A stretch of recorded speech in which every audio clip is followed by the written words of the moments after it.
Thanks everyone for joining today.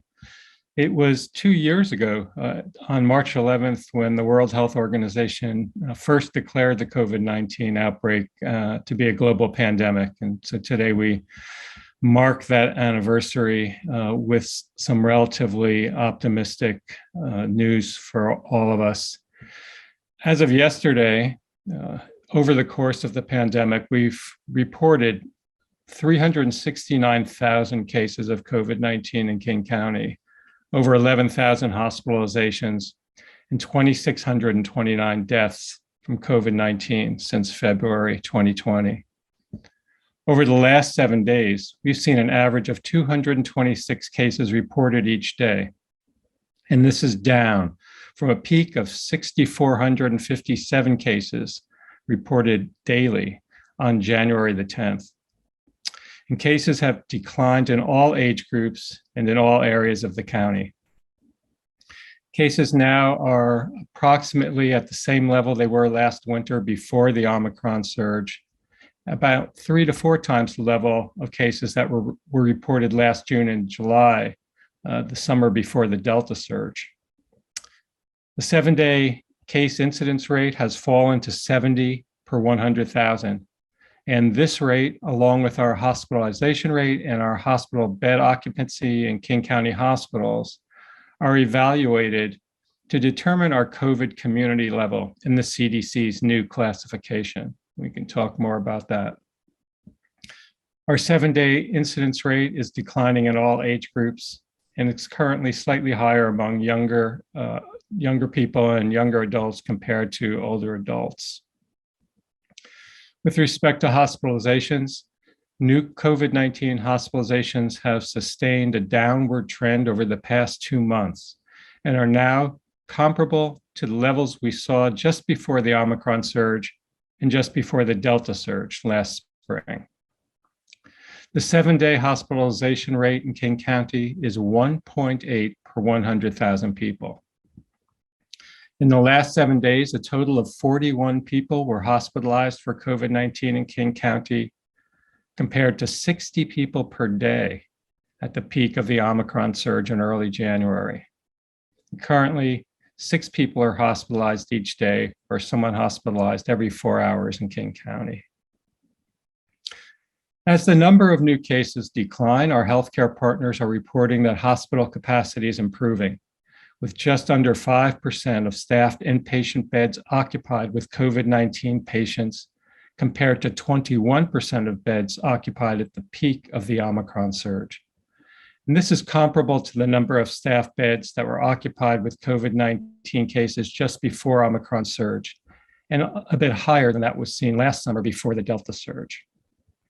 At this time, hospitals are beginning to treat their large backlog of patients whose procedures and surgeries were delayed when hospitals were overloaded during the Omicron outbreak. Ongoing staffing concerns and high volumes of patients continue to challenge our healthcare system, however. And unvaccinated people are about 13 times more likely to be hospitalized compared to someone who is vaccinated and boosted. So our unvaccinated residents continue to represent a disproportionate number of those who require hospitalization.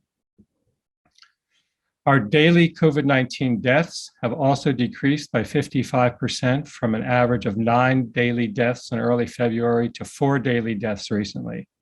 And unvaccinated people are 24 times more likely to die from COVID-19 than people who are vaccinated and boosted.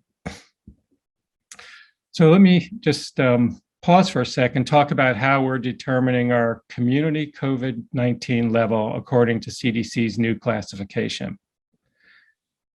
As I mentioned, King County's 7-day case incidence or transmission rate is 70 per 100,000 per day, 70 per 100,000 per 7 days, compared to the CDC threshold of 200 cases per 100,000 per 7 days that defines low versus moderate.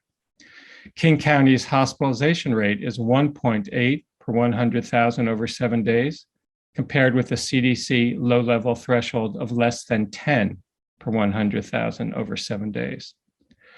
And our hospital staffed bed occupancy rate is about 5% compared to the CDC low-level threshold cutoff of under 10%. So our numbers place us in the low community level, well below the cutoffs for medium or high level. And at this level, CDC does not recommend universal indoor masking, but does recommend vaccination, enhancing ventilation, COVID-19 testing, isolation, quarantine, and that immunocompromised persons have a plan with their healthcare provider for rapid testing and treatment if necessary.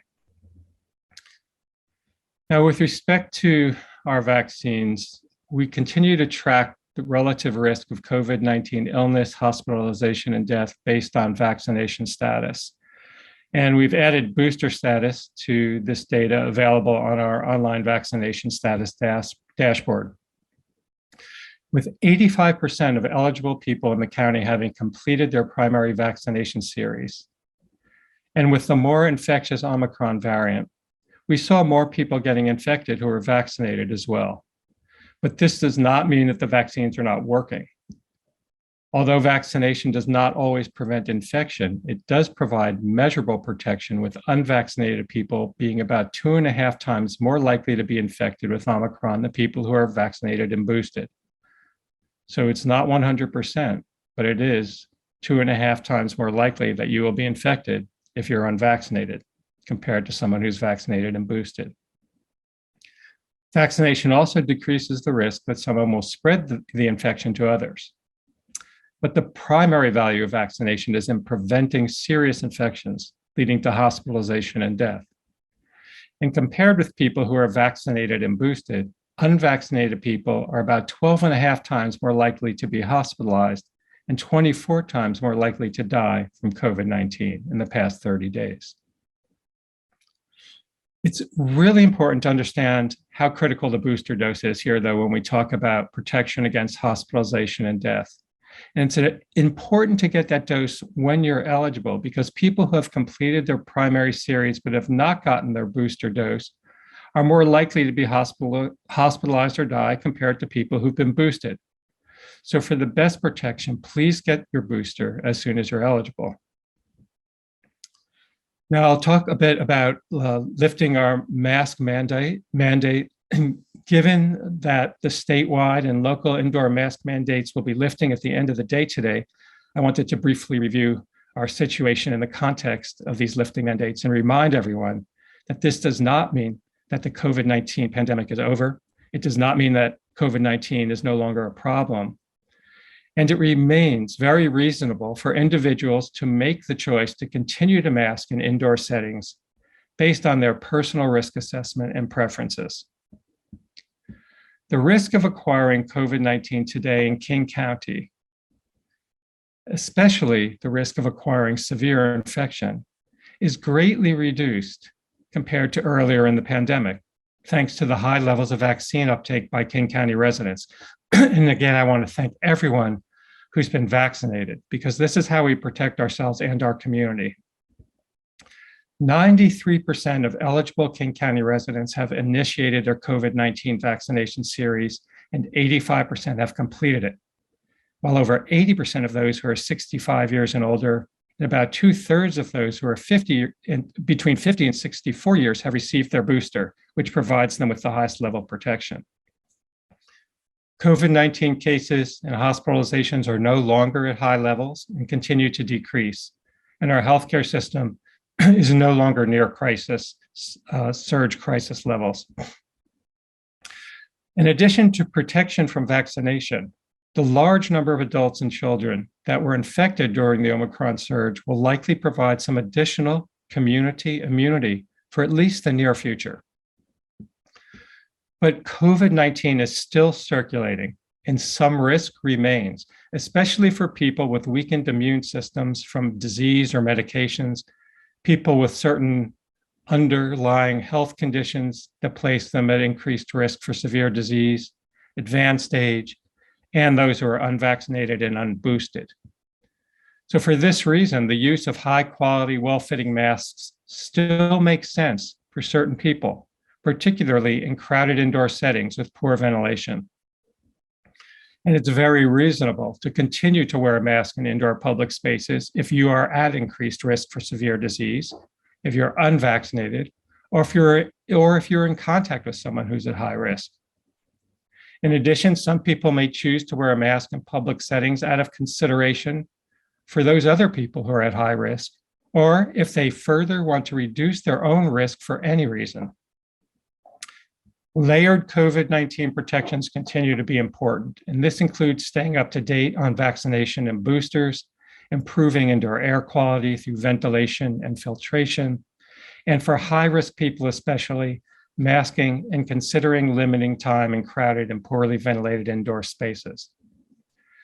And please don't throw away your high-quality, well-fitting mask, even if you're not using it today, because it will be useful again in the event of future COVID-19 surges, which remain a real possibility. Now, as part of lifting the statewide indoor mask mandate, Washington State Department of Health released updated guidance for schools and childcare this week. And under this guidance, masks are optional in most indoor settings in schools and childcare facilities. And King County is aligning with the Washington State guidance for several reasons. As I mentioned, community transmission rates in King County have decreased substantially and are continuing to fall. And as I noted earlier, the recent Omicron surge likely has resulted in some additional immunity, at least for the short term, among the many school-age children who were infected.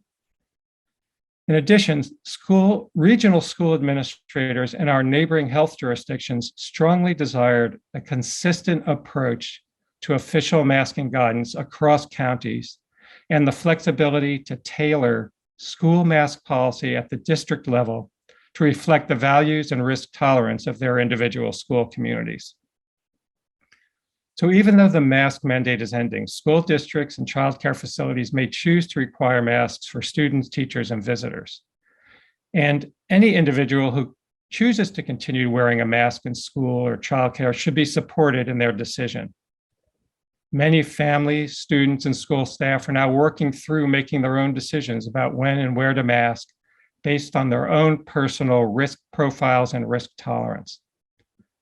The American Academy of Pediatrics has published new guidance listing factors for families to consider in deciding whether they should continue wearing masks in indoor settings. And we've recently published a blog on our Public Health Insider site that provides additional considerations for families as they make these decisions. Now, as we move into the next phase of coexistence with COVID-19, we need to prioritize system-level strategies that will reduce the risk of disease over the long term, including in the case of future surges. And this means improving indoor air quality through ventilation and filtration. And we've developed guidance on how to improve indoor air ventilation and filtration, which I encourage everyone to review. And this includes guidance for home and business locations, and we'll insert the link in the chat.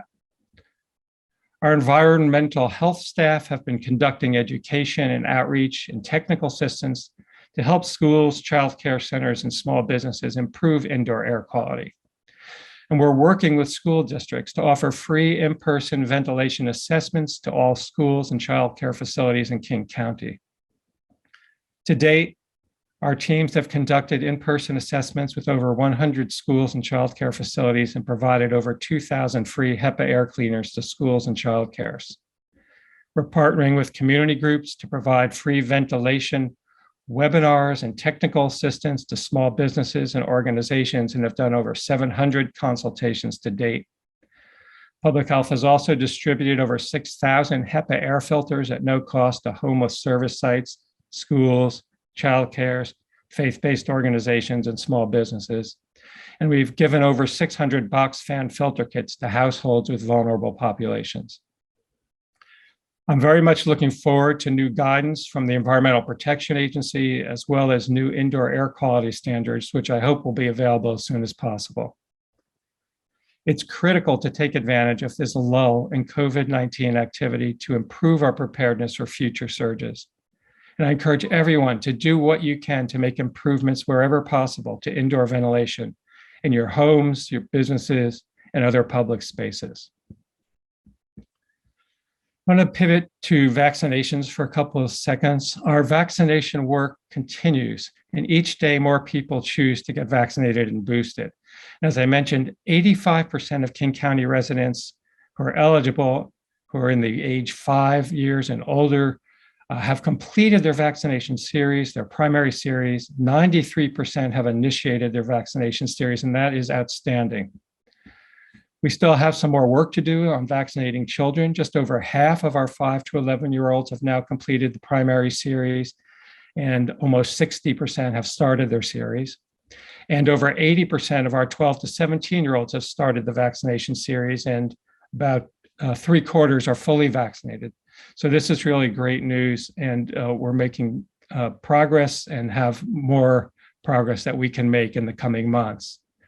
In terms of boosters, over 1 million booster shots and third doses have been administered in the county. And as I mentioned before, this is so critical to our community's health and keeping people out of the hospital and limiting the number of deaths. The booster is essential.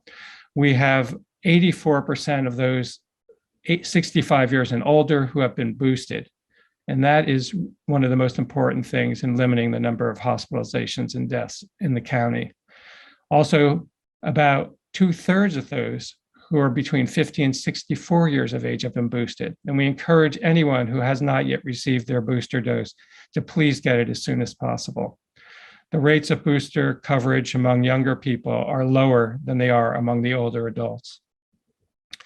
And vaccination and boosters remain free of charge to people who get vaccinated.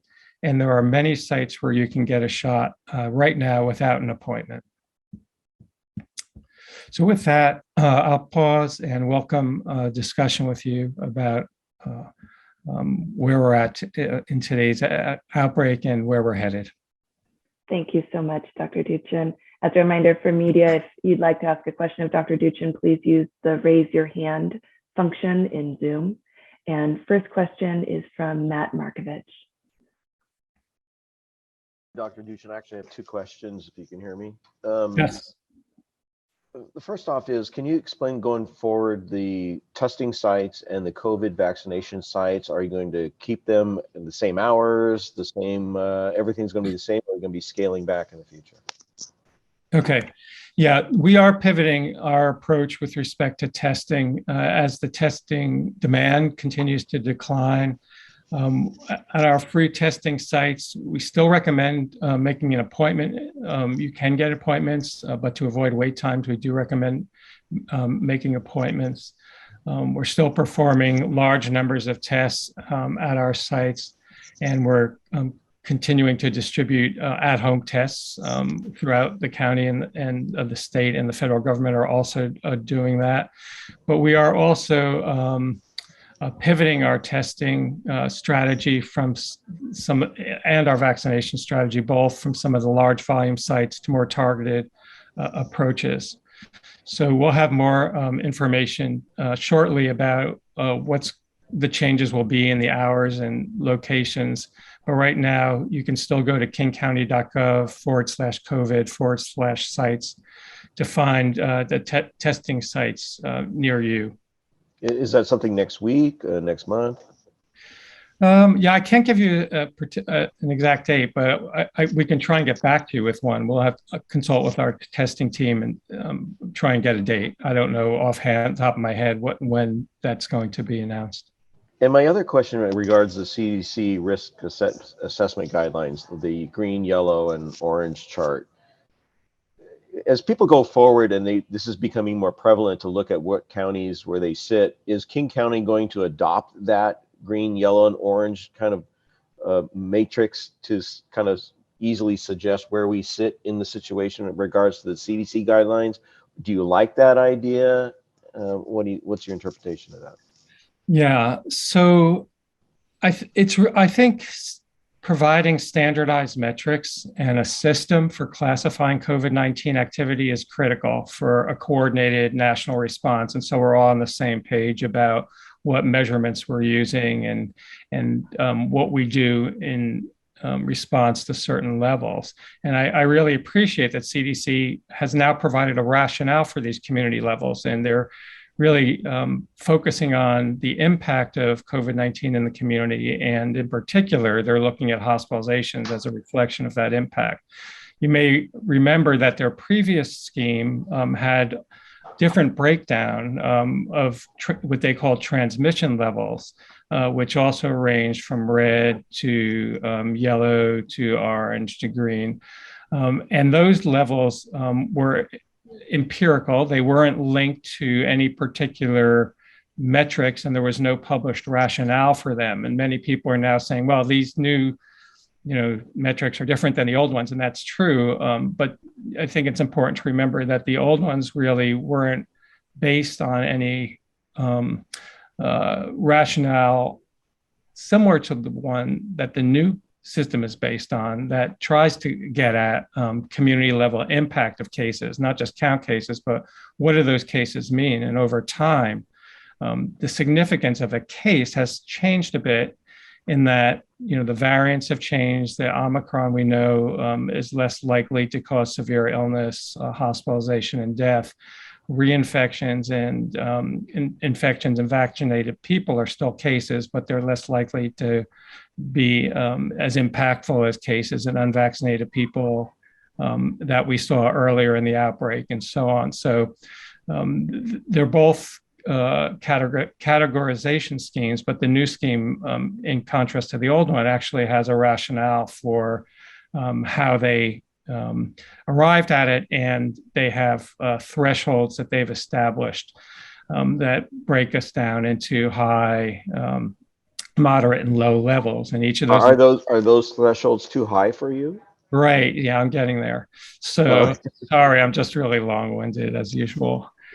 So, whether these thresholds are optimal for either de-escalating or implementing mitigation strategies, I think remains to be seen. I am a little bit concerned about what seems to be a high hospitalization threshold for triggering implementation of community measures like masking. I think a 7-day new hospitalization rate of between 10 and 20 per 100,000 is a bit high to trigger your first community-wide mitigation measures.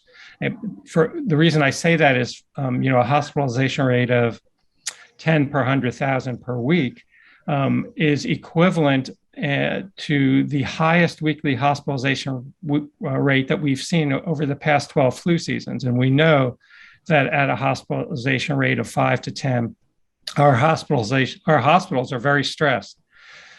So I am a little concerned about that threshold being too high. And, as a trigger waiting for this level of hospitalizations to implement measures to interrupt COVID transmission may be a bit late to avoid a subsequent major surge and to avoid as many cases and infections, hospitalizations as could be with earlier action.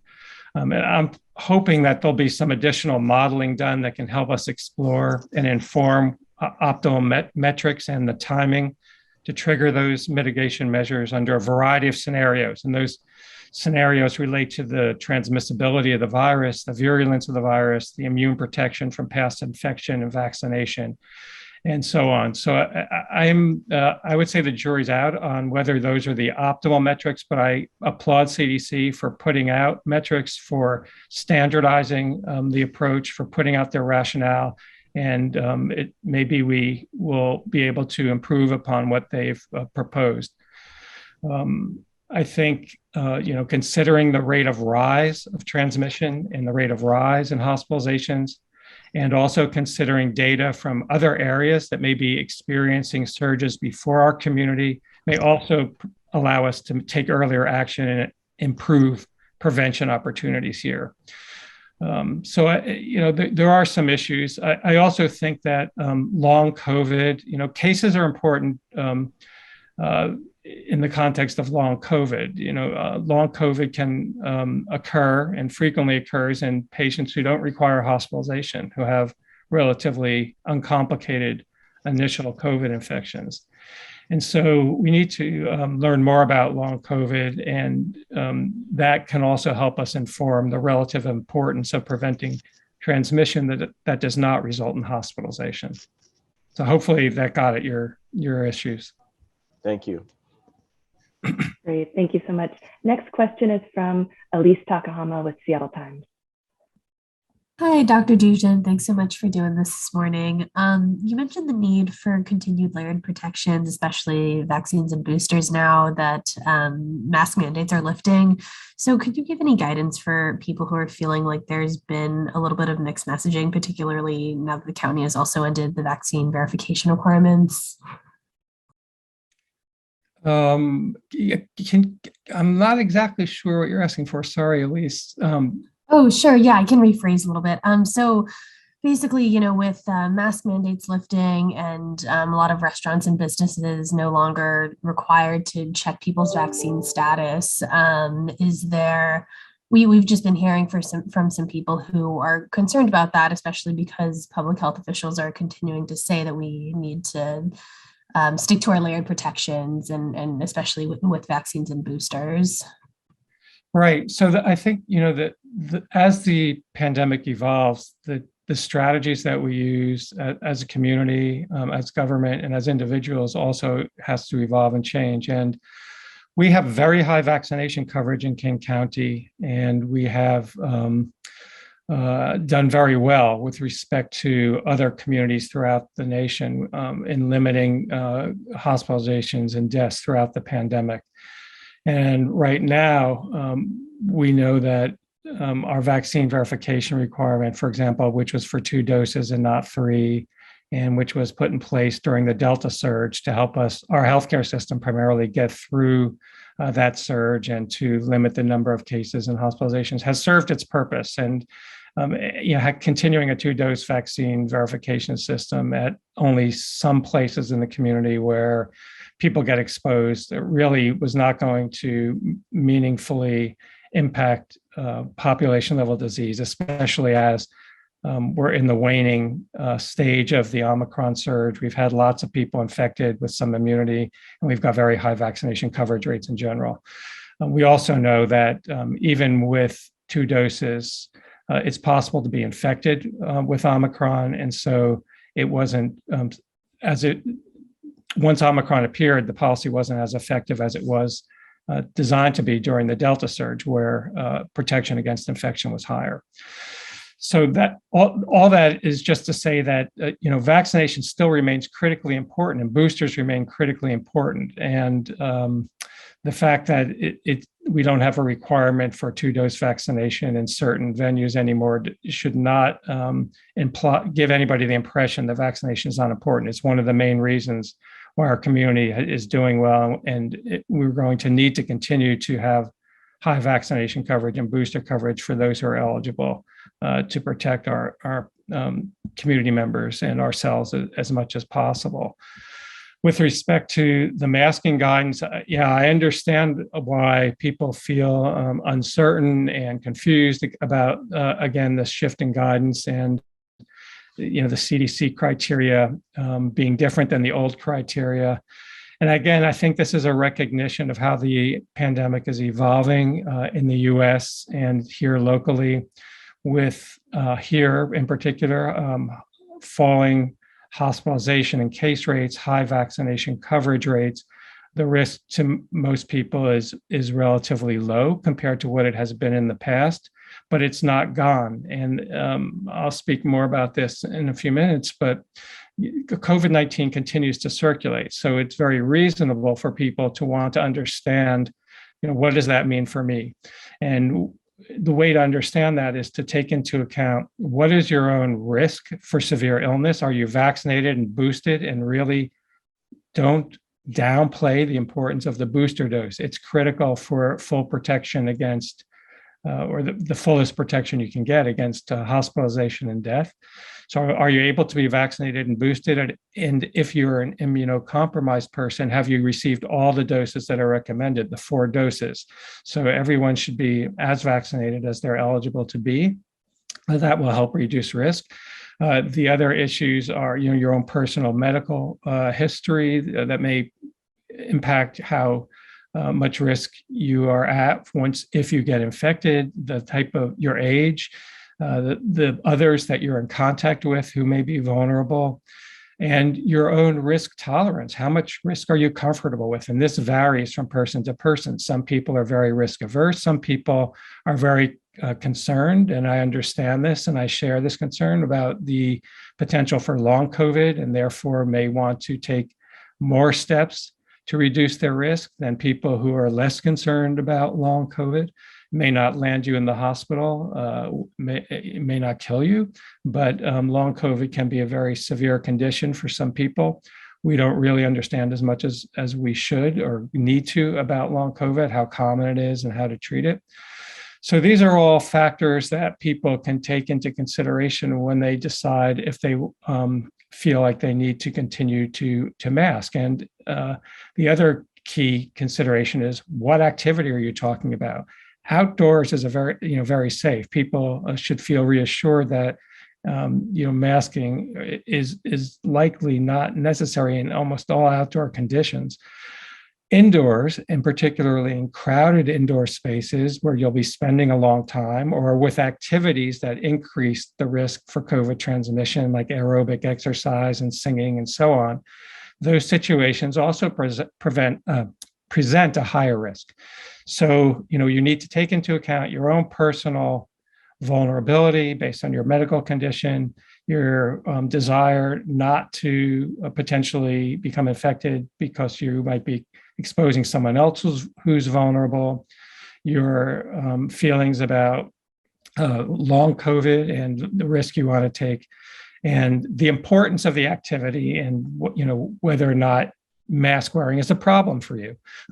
For me, and I know for many others, I don't feel like it's a big deal to wear a mask. I have some really comfortable, high quality N95 respirators that cost me less than $1 each and that are widely available.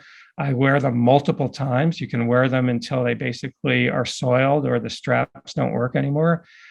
They seal really well on my face, and I feel that they provide a high level of protection. That I don't feel that that's a major inconvenience or a problem. And so, if I feel like I'm entering a situation where there's a personal risk, I don't feel like wearing a mask is a deterrent or something that is outweighs the benefit that mask provides. And those N95 respirators provide meaningful protection against infection. Other people feel differently about the mask, and they feel that it's really unpleasant, uncomfortable, and they don't want to wear them. They feel like they would rather accept the risk of COVID-19 in our community currently than wear a mask. And that's their personal, risk-benefit assessment. But everyone has a different approach in that context. And I think at this point in the pandemic, with numbers waning, continuing to go down every day, we can let people make their own decisions. And if we see something worrisome happening, if we see the rates of disease increasing, then we can try and understand what's happening and whether or not we need to do anything differently with respect to our recommendations around masking or other mitigation measures. But at this point, I think there's room for flexibility in how individuals approach masking in public. Does that answer your question? Yes, thank you so much, Okay. Duchin. All right, great. Great, thanks so much. All right, next question is from Kate Walters with KUOW. Hi, good morning, Dr. Duchin. Thank you again for doing this. You actually covered a little bit of my question in your response to Elise, but I'm wondering if I could ask you to get a bit more specific. I think some people are really clear about the decisions they will make once the indoor masking mandate lifts, and some people are still trying to work out how to do that. So you talked about risk factors that people should take into account, but could you talk a little bit about where you personally feel like you might be comfortable taking off your mask indoors and where you think you'll keep it on, whether that's something like the grocery store or another indoor setting that you frequent? Yeah, so my individual or personal risk assessment is based on my own age, my health conditions, and the particular environment that I'm in. For instance, last week I was visiting my 94-year-old mother, and I was very careful around her. I tested myself every day before I saw her. And I also, improved the ventilation in her apartment, much to her dismay. I wore a mask in public at all times, but not when I was with her.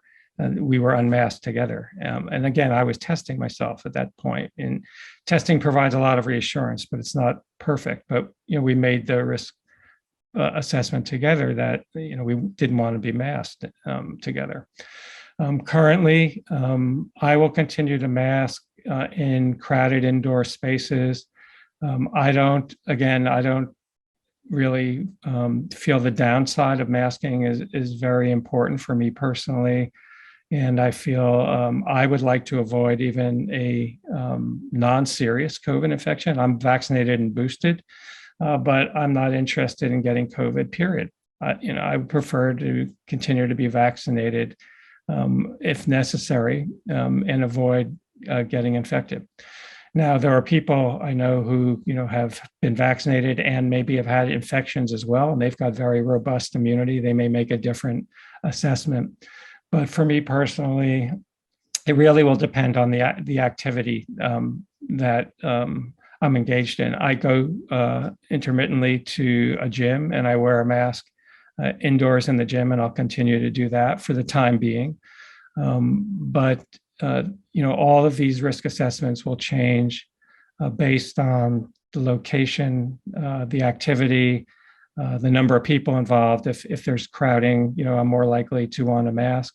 If I'm getting together, I have 2 children, both of which work in healthcare in one way or another. They're exposed to patients in their work. They're exposed to other employees, but I gather with them without masking in our household. So it depends on the individual setting, who's there, the number of people that are there, the ventilation and air quality status of that setting are really important to me as well. If it's a well-ventilated large space, I don't feel as worried as I would in a small, poorly ventilated, crowded space. There are places, if people want to think about risk in the context of how likely am I to encounter someone who has COVID, the things to consider are how many people are you going to be in contact with, and then for how long and in what type of setting. And there is a website that is, I think, something like COVID risk calculator, where you can look at the risk that you might encounter somebody else who has COVID-19 if you're in a gathering of a certain size. So ballpark, here like now in King County, you might back of the envelope calculate that, with a gathering of about 300 people, somebody in there is going to have COVID. So you have 100%, likelihood, let's say, of having someone with COVID in a gathering of about 300 people. This is rough, and these calculations, involve a lot of assumptions about number of cases that are detected versus the number that are reported and so on.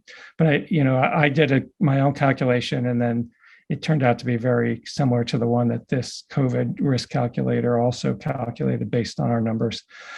So that means that, if you're in a group of 30 people, your risk of encountering someone with COVID is about 10%. And so, if that helps people thinking about it in those terms, great. I think people should gather as much information and use as much as they can to make these types of decisions.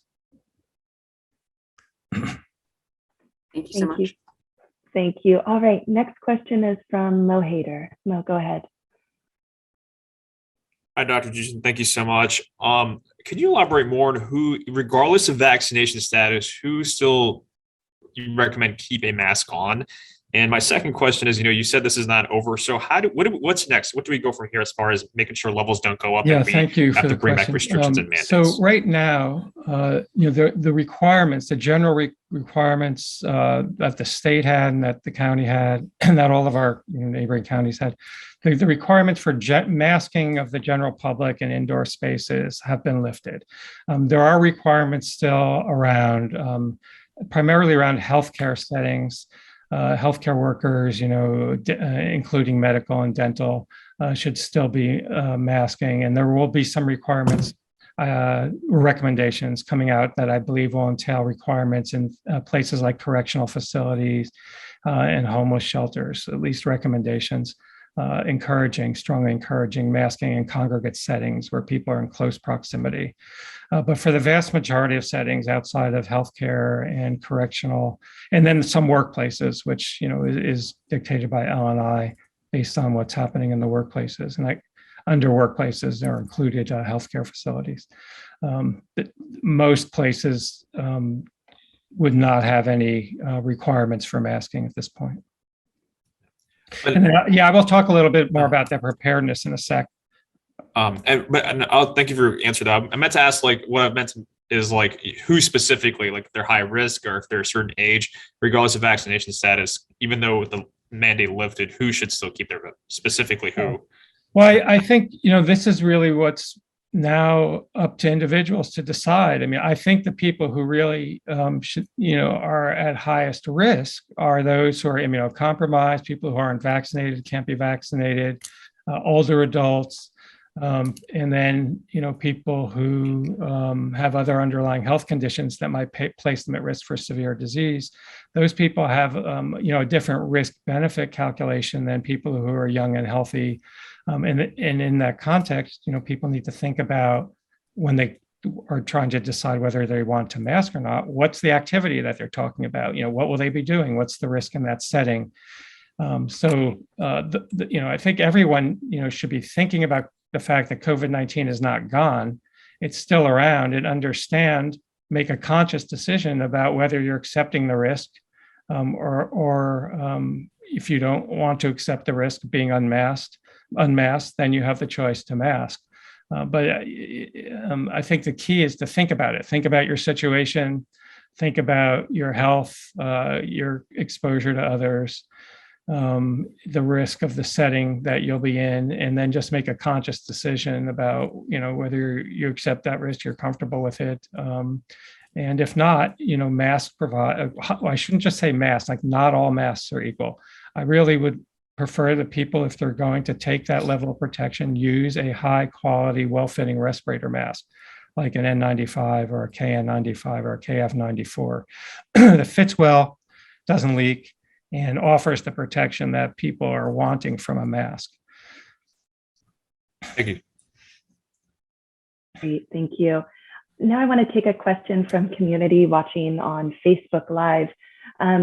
Folks are curious what we know about the BA2 COVID variant, and particularly if you have any projections for King County or Washington State in terms of BA2 after watching that variant increase in the UK. Mm-hmm. Okay, so Omicron and other variants are made up of groups of genetically related viruses called sublineages. And BA2 is a sublineage of Omicron. It's got a more common sister sublineage, BA1. That's the one that's most prevalent. But BA2 has about 40 mutations that distinguish it from its sister BA1, and has spread rapidly in some areas, become predominant in some countries, and has been detected, in numerous countries and U.S. states. So far, as far as we know, BA2 is spreading more effectively than BA1. That doesn't mean it's becoming more prevalent, but it does spread from person to person more easily. But it doesn't appear to cause more severe illness, It does appear to be covered by our current vaccines. When boosted, our current vaccines protect well against BA1 and BA2. At this point, BA2 remains limited in the US and locally to the extent that we know. I haven't seen a recent report from Washington State Department of Health, so you might check in with them on the prevalence of BA2. But as far as we know, from the last update and from our colleagues at the University of Washington, the proportion of BA2 remains low. And so we can't really predict. In some countries, it's become predominant. It may be prolonging the Omicron surge to a little bit in some places. In other places, it doesn't have a discernible effect on the outbreak. And at this point, we don't see a surge due to BA2 locally. And I'm not aware of any surge in BA2 activity in the US that's causing an outbreak that would be above and beyond what BA1 was doing. But that doesn't mean it's not possible. And for example, if BA2 becomes more prevalent, even though most of us may have protection through vaccination, the level of protection from Omicron BA1 infection alone is uncertain. It's probably reasonable for a while. But for those people who are unvaccinated, I think Omicron is quite likely to find you, period. BA2 is going to be even more likely to find you than BA1 at some point. So as long as COVID remains prevalent, it will remain a potential threat. But as the COVID numbers in general drop, the risk from BA2 and any variant, also is low. If we have an increasing outbreak again, then if BA2 became prevalent, that would be problematic for people, especially unvaccinated. But right now, all the numbers are going down despite the fact that we have BA2 present. So that's very reassuring. And, even if you look at the old CDC classification, where people, said, well, we used to be in high and now we're in low. In the old classification, we're actually sort of in the substantial. We're not in the high any longer, and we're heading towards moderate in the old classification. So things are, our numbers are very good, and I'm not concerned right now about a BA2 outbreak here locally. I think it's a potential. We need to continue to keep our eye on it, but so far there's no signs of that happening. Thank you so much. That wraps up questions. So Dr. Duchin, I'll hand it to you for any closing remarks. That sounds great. Well, again, I want to thank everyone for joining today. King County is emerging from the Omicron surge, and our situation is improving every day. Cases, hospitalizations, and deaths are continuing to fall. And if we're lucky, the arrival of warmer weather and more outdoor activity may further limit COVID spread. Our vaccines with boosters are providing a high level of protection against serious illness for most King County residents. Testing is widely available and access to treatment is improving. Our hospitals and healthcare providers are recovering and better able to take care of all of our health needs, even as they address a large backlog of deferred care from recent surges. While we celebrate this progress today, it's critical to understand that COVID-19 remains with us, both in the US and globally. It's causing major outbreaks in other countries as we speak, and the emergence of new variants and future surges locally are real possibilities. High levels of vaccination with boosters, plus immunity from recent Omicron infection in the population should protect us from another major surge coming soon. And we need to use the time we have now while COVID is not surging to build COVID preparedness and resilience.